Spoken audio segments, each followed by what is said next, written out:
Good morning, guys, and welcome to the podcast.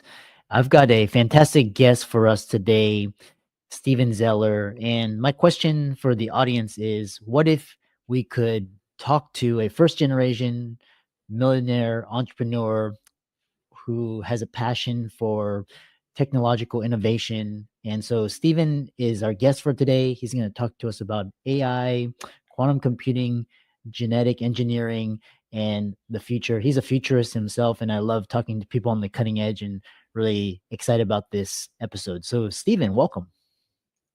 Christopher, thanks for having me. It should be a fascinating conversation. And yeah, it's a great time to have it because there's a lot of things that are rapidly advancing. So let's get into it. Briefly, you've got a really, and I love people that have made it and they're doing other things and venturing into podcasting and thought leadership. So, talk about your journey and we'll dive into the questions and conversation.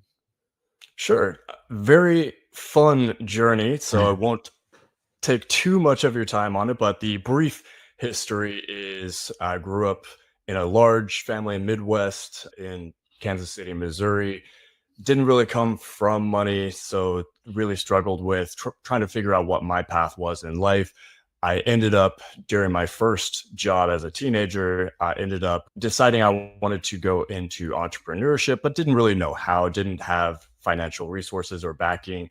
I was always fascinated personally in the human body, biology, the human anatomy. The brain was particularly fascinating to me, but I was sitting there going, okay, so I've got a couple different possible routes to take here. One is 14 plus years of schooling to become a neurosurgeon, which your life is pretty much laid out. And by the way, I've got a ton of respect for neurosurgeons and just medical professionals in general, but I felt that I could do more from a entrepreneurial path. I didn't want to necessarily inhibit my ingenuity by going down a specific path that wouldn't allow me to venture into others. So I'm now in a position where I'm lucky enough to marry those passions, entrepreneurship and technology. So technology, especially when you're talking about biotech, genetics, things like that. But what I look for is anything that's going to dramatically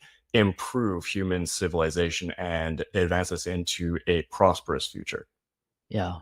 And we'll talk about what I love is when we talk about gene therapy, AI, quantum computing, space, robotics, brain computer interfaces, all these are, but we'll start out just what is on everybody's mind is AI. And so, how are you? What are your thoughts on AI? Where is it going? How to leverage AI? Talk about that for the audience. Yeah, it's already here. So now it's a matter of adopting and figuring out how to conform to the new age, the new world. The transition is already happening. It is no longer a science fiction question of if this will ever happen. It's been hypothesized and fantasized about for decades. We're talking about Arnold Schwarzenegger and the Terminator days back then. You're like, could this happen? But that's a dystopian universe, of course. Now we're at the point where you actually have a rapid, imminent integration into the workforce for AI, agentic AI, right? That's going to be very incredible what the capabilities are, what it's actually going to do from a business perspective. And then you also have at the same time robotics. So now imagine a combination of taking humanoid robots and integrating them with systems like GPT, right? But ChatGPT is not necessarily doesn't have the reasoning capabilities that necessarily a human would have. So it would be good for certain tasks, put them on an assembly line, give them specific tasks, right? And they can pick, pack, place, manipulate. You've got different companies like BMW is running and AWS. Companies like that are already implementing a very forward-thinking pilot program by taking humanoid robots and seeing what it's like. Now imagine a world where, and by the way, this is not too far in the future. We're talking about 3 to 5 years. This is actually going to be a common everyday occurrence where you see this integration of humanoid robots and AI, agentic AI in the workforce on a day-to-day basis. That's incredible. So now imagine a world where production doesn't stop.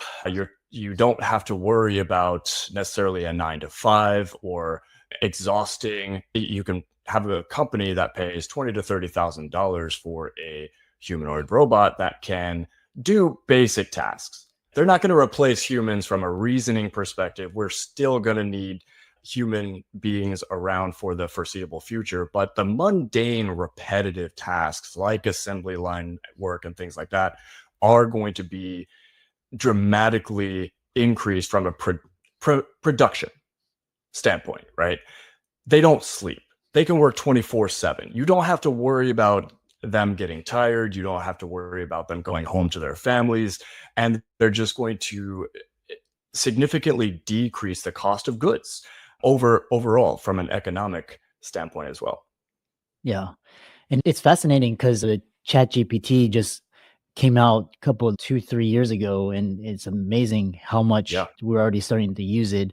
Because you mentioned leveraging AI in business for kind of the routine, mundane, like the scalable systems, like the clerical and scheduling that. And you touched upon you started to hint upon the effect of AI on higher order thinking, such as creativity, managerial, leadership, strategy, vision. So, what do you think? Are we going to be governed by AI? Is it going to, because it's starting to seep into white collar professional jobs, medicine, law? And do you think, what are your thoughts on human versus AI in terms of just the higher order hierarchy? Sure. So I Yeah. think a lot of people might disagree with this. AGI, in my opinion, is already here. So where you go from generative AI to agentic AI, right? And somewhere in the mix, in between there, I believe that we've achieved artificial general intelligence.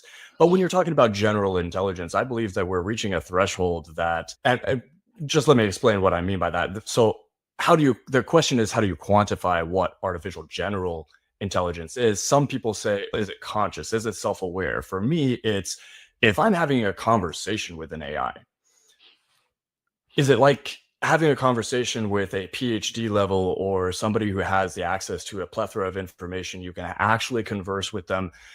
We've surpassed so many benchmarks that, to me, would justify making the postulating that they are not necessarily self-aware. They're not necessarily conscious at this point, but they surpass a lot of human level intellect, meaning recent variations of released AI or LLMs.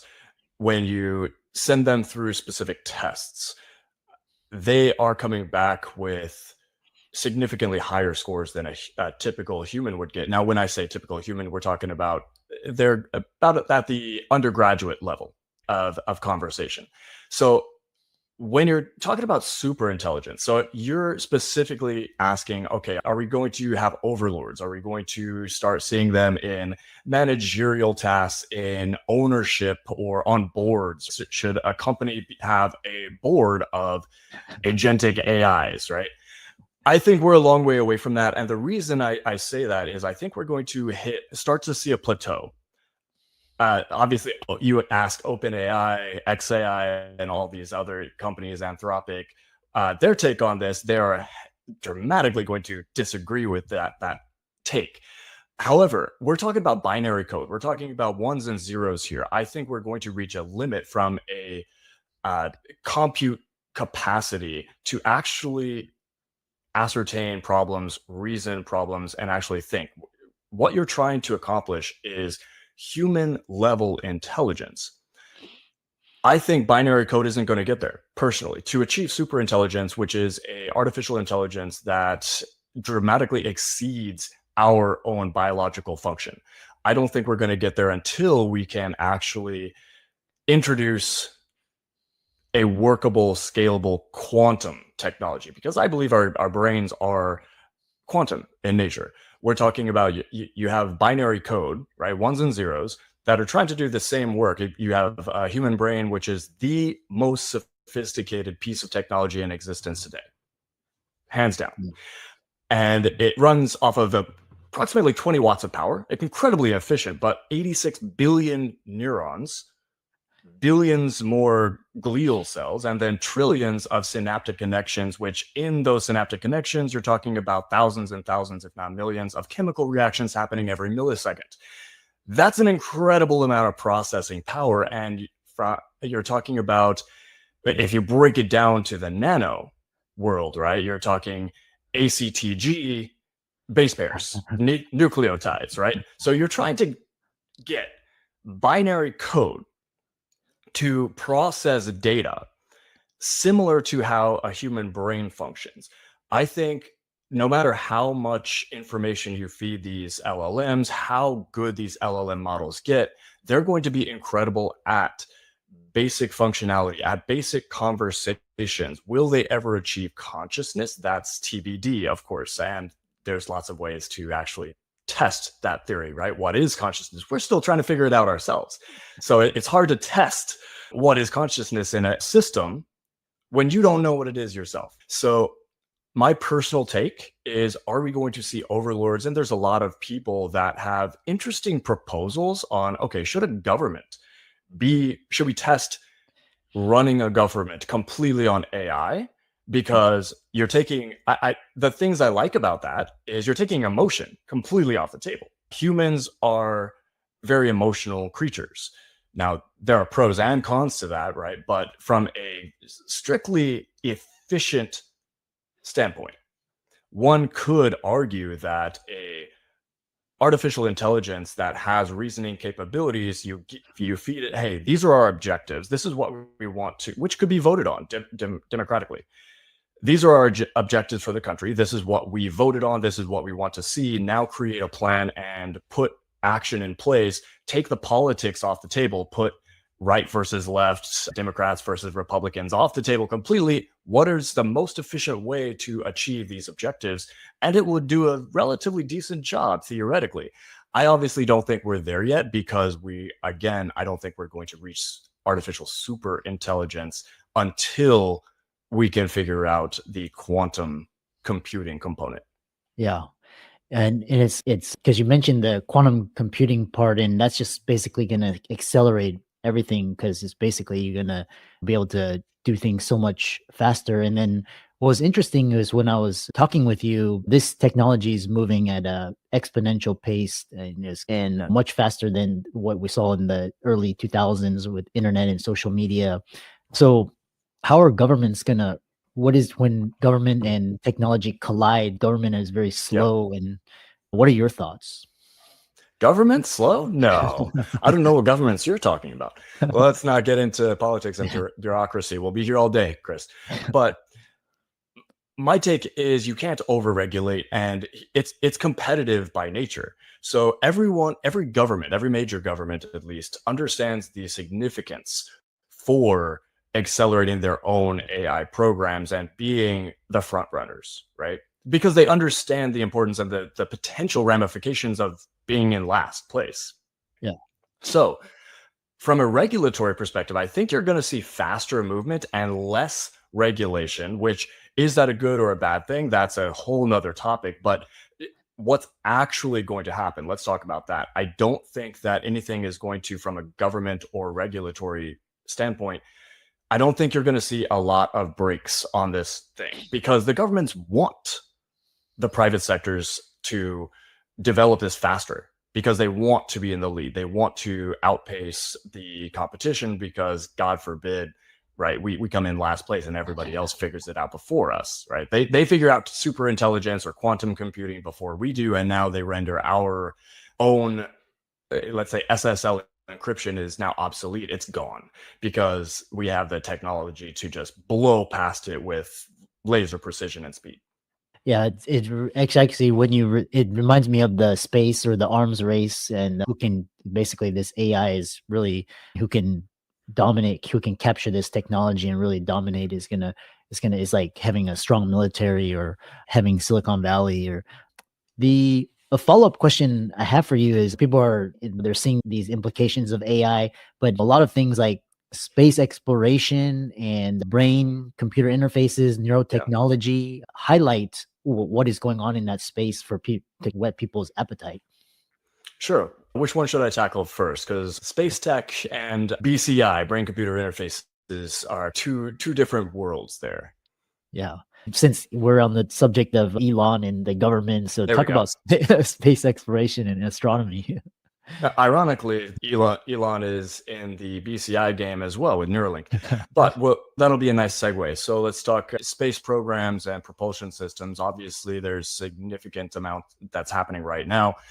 We're going to have more and more space programs. We're talking about not commercialization right now, which is actually interesting. So it's always been in the hand. Space has always been the frontier for exploration and scientific experimentation, but it's always been backed by the governments, right? They've controlled it.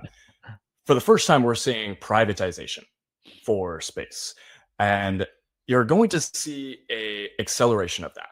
But you're also going to see, I don't think you're going to see a significant amount of private citizens just jumping around on the moon tomorrow. But we are going to, from a government perspective, we're going to have a presence on the moon. We have the Artemis program. Now that keeps getting pushed back further and further, which is really infuriating and frustrating. But you got to do this right.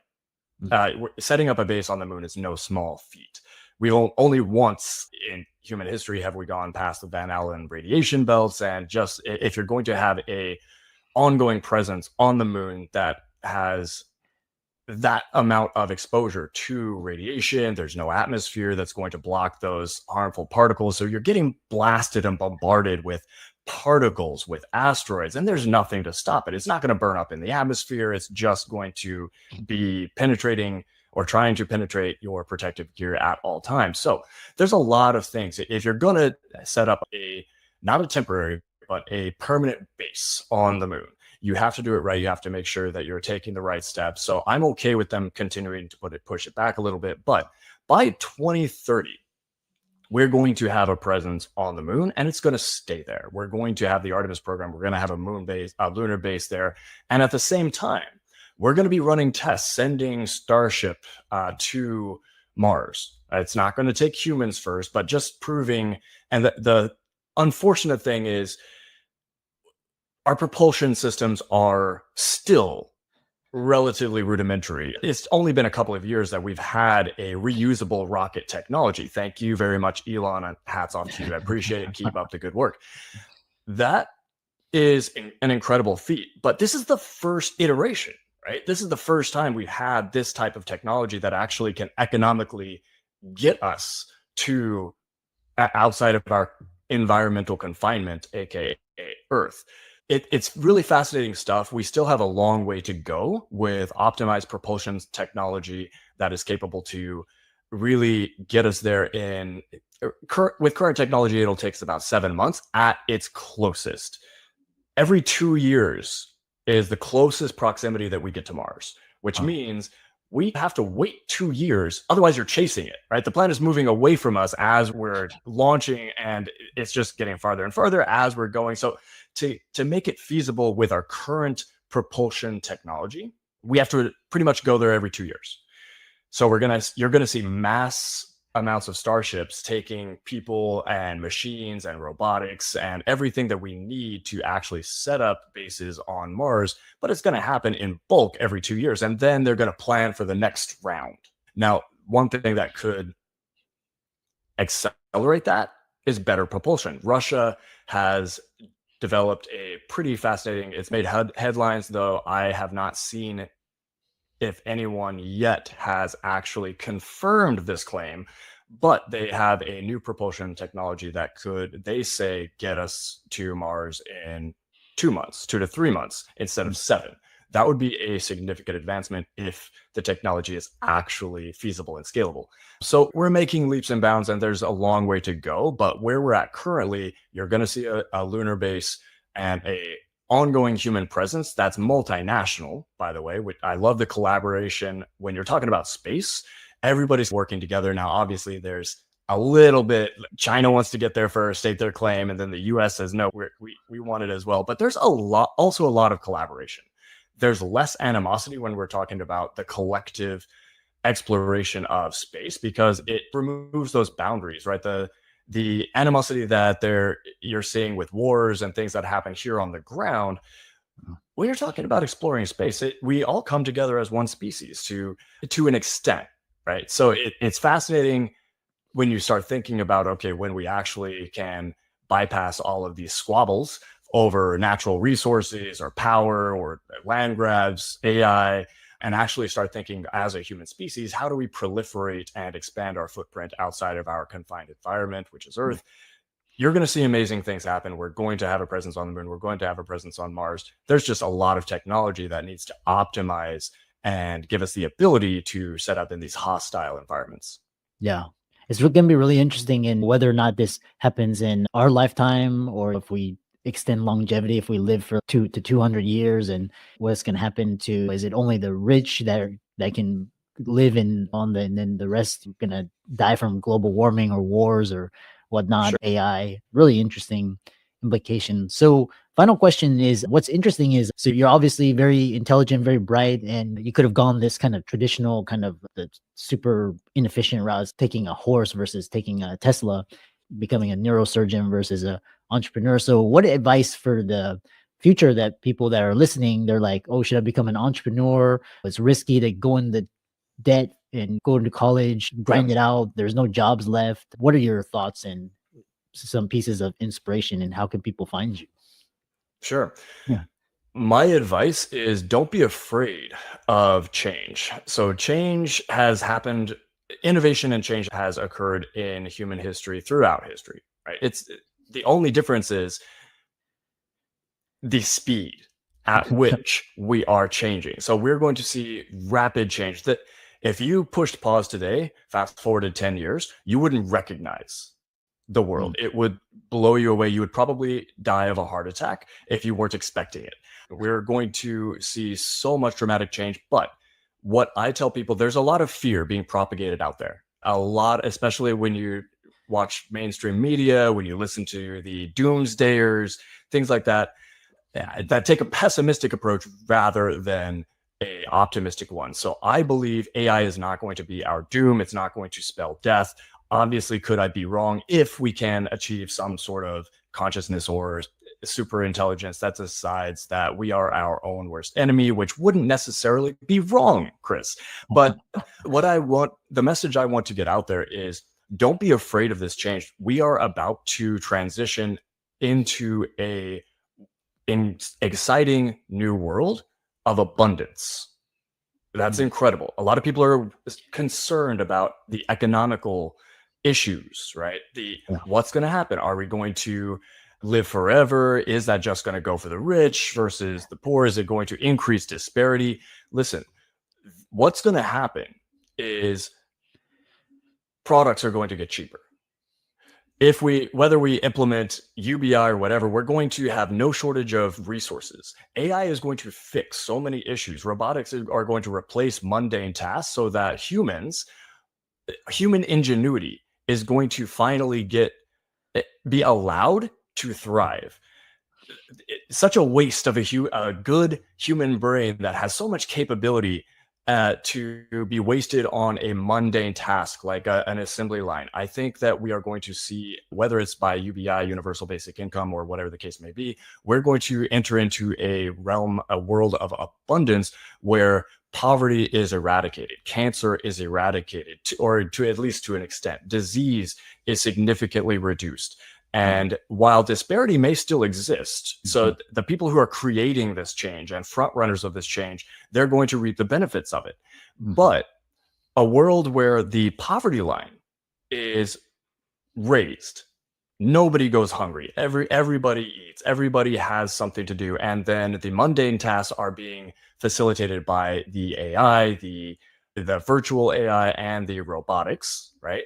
And now humans are free for higher level critical thinking. And really, how do we get humanity to the next level? That is the world that we're entering, not the doomsday Terminator style that everybody is afraid of. And it's all over the internet, all over the news. We're going to see incredible things. And as a human species, we're going to do incredible things. Now, to your point, your question of, okay, I'm sitting here listening to this. How do I capitalize? What do I do? What route do I take? you really need to start thinking about, okay, if I'm going to be entrepreneurship, how do you leverage AI to your benefit? How can I build a business and capitalize on where the world is going? This is inevitable. This is happening. It is not a question of if, it is a matter of when and how. So, how do I capitalize on it? That's what you have to start thinking. And your brain is capable of it. Start thinking about, how do I implement this AI technology to my benefit and create? If you create value for humanity and the world, you're going to reap the benefits. As far as going to college, college is changed. Let's be honest. ChatGPT could be if you knew how to prompt it and have conversations, it could teach you more than the vast amount of curriculums out there. Now, there's still going to need to be specialized human jobs, right? So robotics isn't necessarily going to replace brain surgery, though it has the ability in the next 10 to 20 years, right? Start thinking what jobs are going to be rendered obsolete, and those are going to first be the mundane jobs. So if you wanted to get a repetitive job that you know has a high probability of getting replaced by robotics, don't do that job, because then you're going to be in trouble. Start thinking, what's going to be the most value? What's going to be the highest level, the critical thinking, and go for that. And then how do I leverage AI to my advantage in the foreseeable future? Yeah, really fast, really interesting. On my mind is like, what happens if money becomes obsolete? Because basically, our ancestors were like, they fought over food, basically food Right. and shelter, and now we have food abundance. And then what happens if just basically our society progresses where money becomes abundant? It's like people are not struggling to survive. So, really fascinating conversation. How can people find you and connect with you and learn more from you? Yeah, easiest way is find me on LinkedIn. I'm very active on there. I'm there every day. If you want to just look up Steven Zeller, I'm probably going to be the first person to pop up on the feed because there's not that many of us. And just send me a message, shoot me a friend request. I'm happy to explore anything that you're working on, any questions that you have. Just find me on there, send me a message. Excellent. Yeah, I really enjoyed this conversation and keep up the great work and really stimulating. And I'm sure the audience really enjoyed it. I hope so. Christopher, thanks for having me on. It was a blast and hope you have a great rest of your year. Thank you.